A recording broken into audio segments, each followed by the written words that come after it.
Hi. Hey everybody. We're starting chapter 11 of Ray Franz In Search of Christian Freedom. The title of the chapter, The Misuse of Disfellowshipping. Ray starts the chapter with a text from 2 Corinthians 1 verse 24.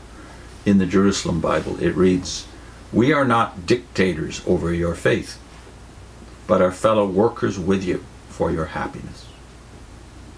And Ray starts off, in both spirit and method, the Watchtower organization's disfellowshipping policy conforms far more to that of the religious leaders in power in the Jewish nation than to that of Christ and his apostles.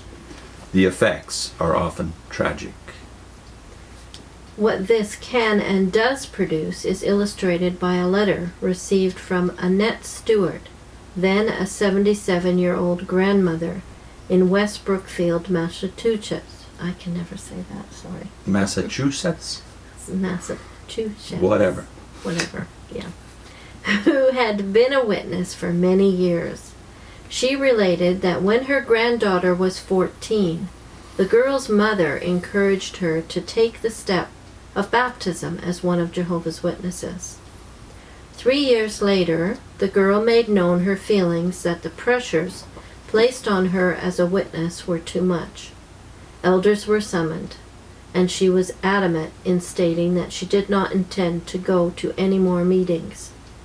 The elders' decision was that, since she had disfellowshipped herself, they had no other choice than to disfellowship her. At the time, the organization policy did not call for full shunning of disfellowshipped family members, and as Annette says, at least the family was still intact. Then, in 1981, the policy changed. Annette states, quote, "My granddaughter was now cut off from her family and relatives. I could not turn her out of our home. She needed us more than ever. Her family honored the new rule. She had nothing more to do with her daughter or with me." That, of course, Was her mother. that was her mother that honored the new rule. Mm-hmm. She had nothing more to do with her daughter or with me. That, of course, was her choice. 2 elders came to my home to give me a choice. They voiced the opinion that since my husband was not a JW, they had no right to prohibit my granddaughter from coming to our home. My husband had brought that out to the elders previously. The elders told me I had to walk out of the room when my granddaughter came to visit. I was not to eat at the same table if she stayed to share a meal with my husband. In my mind, what they asked me to do was unloving, inhuman, and not Christian. I told them I could not do what they asked. I remember crying bitterly at the time. They stood there frozen, without compassion. At age 73, and after 30 years of association, the girl's grandmother was now also disfellowshipped. Her husband, who was never a witness, saw his family suddenly torn away from him. He wrote to the Watchtower headquarters for help, but the elders' action was upheld. As Mrs. Stewart writes, quote, "My daughter, son, grandchildren, and great-grandchildren, I have not set eyes on these beloved people for over 4 years. My son and daughter live in the same town as we do. My sin was having a disfellowshipped granddaughter in my home." End of quote. How can such action possibly be justified on the claim that it contributes to keeping the organization clean? Is it not rather a demonstration of the position that no one can fail to heed the demands of organizational authority with impunity? The elders, in fact, informed Annette that she would be an example to others who feel they can break the rule. The headquarters organization supported their position.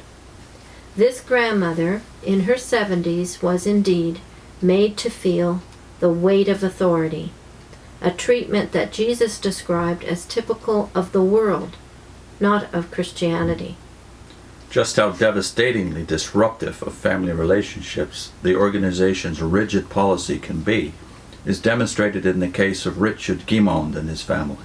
A witness for 30 years, Guimond had come to have serious questions about certain Watchtower doctrines, and this led to investigative meetings with elders. He found he had to suggest to the elders that the scriptures might be brought into the picture to resolve his questions.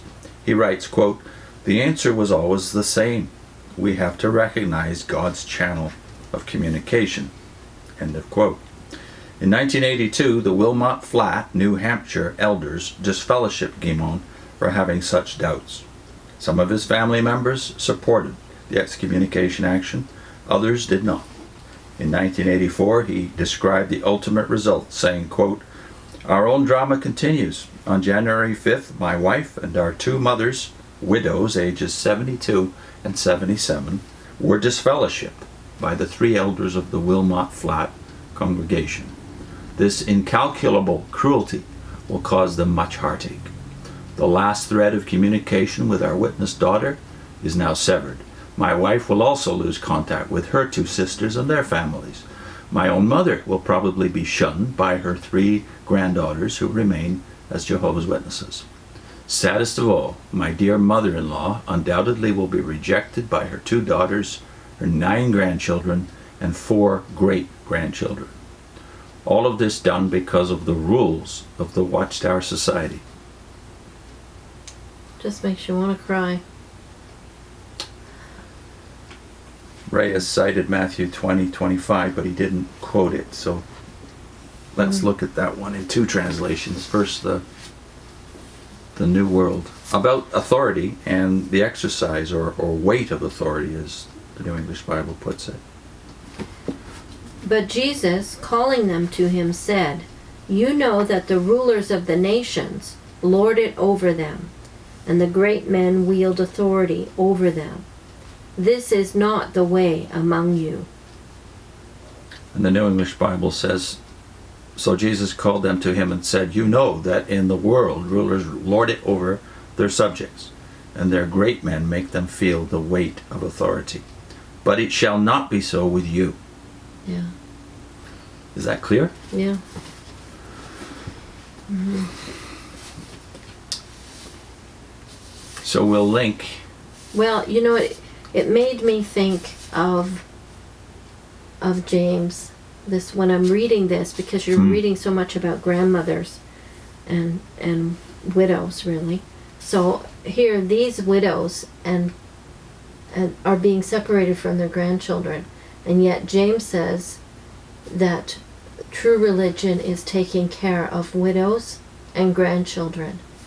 But Yeah. they're making these people into widows and orphans. Yes, they are. They're depriving children of their grandparents, Yeah. and often, even more often, their parents, Yeah.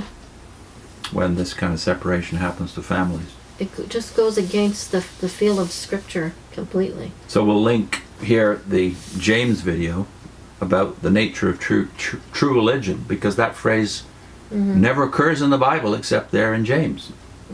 What constitutes true religion in his opinion?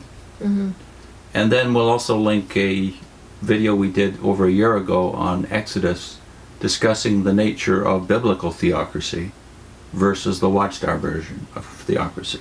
What's the difference?